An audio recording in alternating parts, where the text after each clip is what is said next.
بساتينكم مليانه صحونه سفري ودجاج شوي. تروح على البساتين طعام المجاهدين. هي خرا. اكو واحد اسمه هي جهاد، هي الزبل.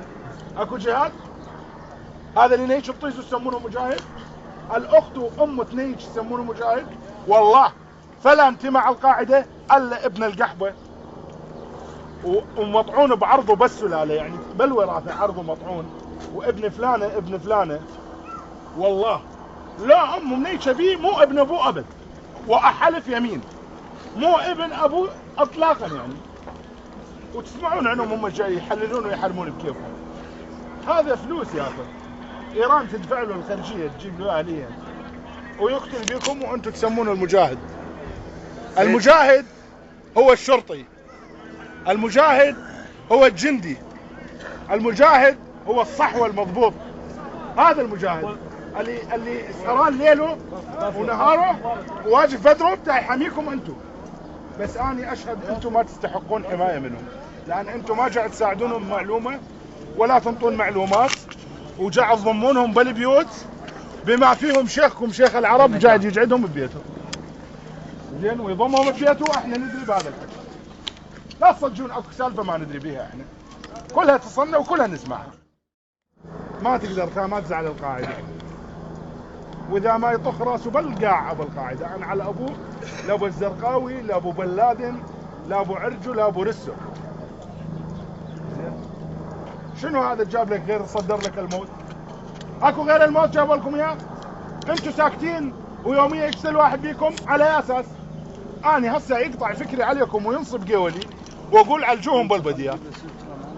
شو تضرني يعني اذا اخليك بس سجن اني شهر انت وعقالك؟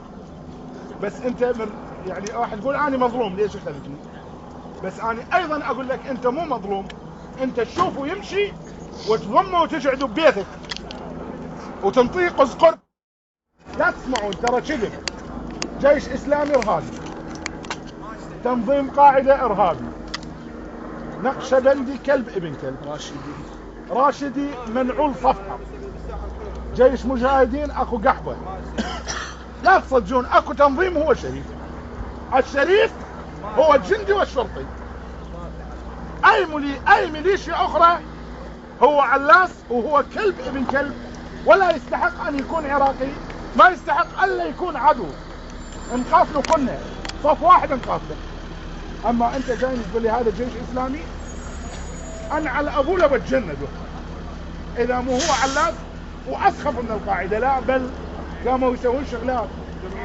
هذا بالراشدين والجيش الاسلامي قام يقتل ويقول قاعده. هو هم يقتل ويقول قاعده. القاعده شنو؟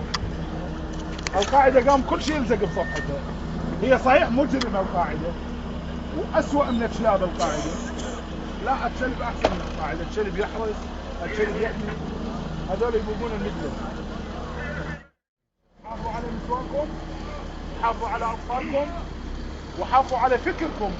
اهم شيء ما يتلوث فكركم بهذا التنظيم البائس القذر اللي حرف الدين الاسلامي وخلى الناس بكل العالم تكره الاسلام، لانه يتوقع الاسلام هو دين قتل وذبح، بينما الاسلام هو دين رحمه، دين سلام، دين